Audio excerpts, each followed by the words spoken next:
जन विकास सेना के संस्थापक तथा पूर्व नगर सेवक पप्पू देशमुख के साथ वडगांव प्रभाग के कुछ नागरिकों ने मतदाता सूची में बहुत बड़ी धांधली का आरोप लगाते हुए इसके लिए जिम्मेदार अधिकारी तथा कर्मचारियों पर फौजदारी कार्रवाई करने की मांग की।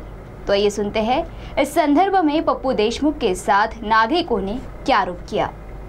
जन विकास सेना के संस्थापक अध्यक्ष पूर्व नगर सेवक पप्पू देशमुख ने तथा वडगांव प्रभाग के कुछ नागरिकों ने मतदाता सूची में बहुत बड़ी धांधली होने का आरोप किया और इस संबंध में पप्पू देशमुख के साथ जन विकास सेना के अन्य पदाधिकारी एवं कार्यकर्ता तथा वडगांव प्रभाग के नागरिकों ने मनपा प्रशासन को एक निवेदन दिया। उन्होंने आरोप किया है कि वडगांव प्रभाग में रहने वाले कुछ नागरिकों के नाम लगातार 3 चुनाव में अलग अलग वार्डों में होने की जानकारी मतदाता सूची में दिखी और यह जानबूझकर करने का उन्होंने आरोप किया और इसके लिए जिम्मेदार संबंधित अधिकारी तथा कर्मचारियों पर फौजदारी कार्रवाई करने की उन्होंने मांग की।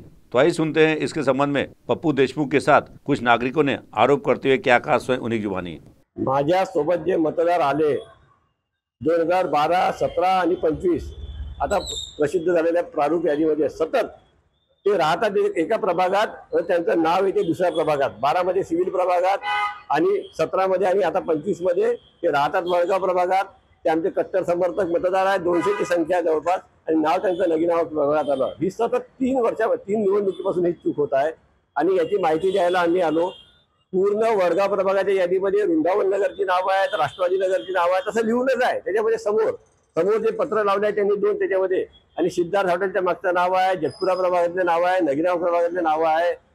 ही मतदार यादी आहे की भेसळ आहे हा आमचा प्रश्न आहे। या मतदार यादीत घोड नाही आहे, महाघोड आहे आणि हे कटकारस्थान आहे। आपल्या सोयीचे उमेदवार निवडून जाण्याचे आपल्याला सोयीचे नसलेल्या लोकांना पाडण्यासाठी काही नेत्यांना हाताशी धरायचं, कटकारस्थान करायचं आणि मतदारांना त्यांचा नगरसेवक निवडण्यापासून वंचित ठेवायचं असा हा प्रकार आहे।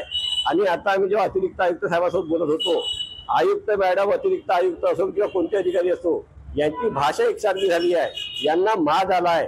लक्षात ठेवा, जर हा घोड दुरुस्त केला नाही निवडणूक यादीतला तर निवडणूक अधिकाऱ्याचा तोड काढा करणार आम्ही, हा आमचा इशारा आहे।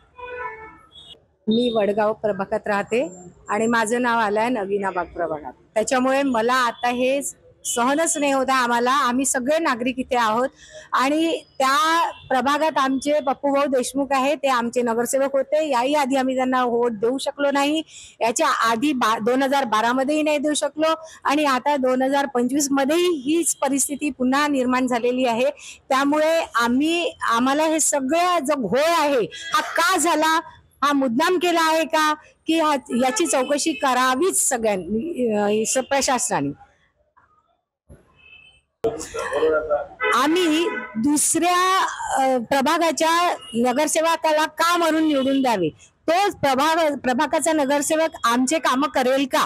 आम्ही रात्रंदिवस पप्पूभाऊसाठी झटतो, पप्पूभाऊ रात्रंदिवस आमच्यासाठी झटतात, मग आम्ही का म्हणून दुसरा नगरसेवक निवडून द्यावा? म्हणजे याचा अर्थ असा आहे का की जर वरोराचा आमदार, आम्ही राहायचं चंद्रपुरात आणि निवडून द्यायचा वरोराचा आमदार, किंवा राहायचं चंद्रपुरात आणि खासदार गडचिरोलीचा निवडून द्यायचा, असं होईल का?